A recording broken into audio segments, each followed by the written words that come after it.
Magluto naman tayo ng paksiw na isda. Hindi lang paksiw lang, kundi lagyan natin siya ng kaunting karne ng baboy.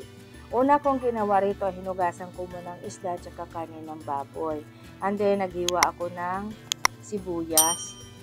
Ganito lang ang paghiwa ng sibuyas, manipis lang. At sinundan ko ito ng luya, manipis lang din na pahaba.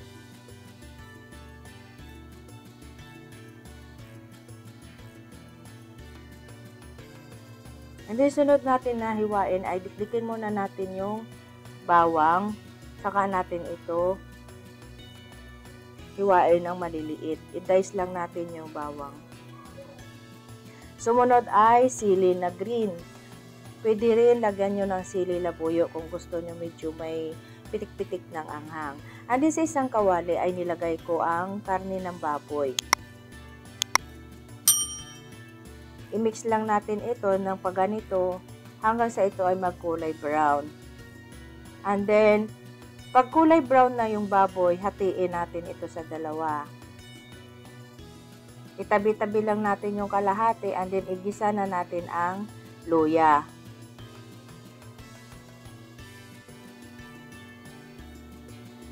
Sunod natin igisa ang sibuyas.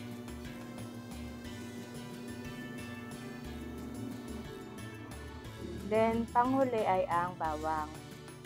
Igisa lang natin ito hanggang sa lumabas ang kanyang aroma. Then, pag luto na yung mga ginisa natin sangkap, saka na natin ayusin ang pagkakalatag nito sa kawali at saka natin ilagay ang isda. By the way guys, pwedeng hindi nyo na rin igisa ang baboy. Pwedeng i-direction nyo na siya sa ipailalim sa ilalim ng isda. And then, after kung isalansan yung isda, lagyan naman natin ng sili green. At yung kinuha natin kanina na kalahati na karne, saka natin ipaibabaw ito sa isda. And then, timplahan natin ng asin at paminta at lagyan natin ng magic sarap, kaunti lang. Then, lagay na natin yung suka at kakaunting tubig. Kapag matabang-tabang pa sa inyo yung timplada, ay pwede nyo dagdagan ng asin or patis. At then, takpan natin ito at pakuluan ng ilang minuto or hanggang sa maluto ang isda. Ayan, after na ilang minuto, pagpapakulo ay naluto na rin ang ating paksiw na isda.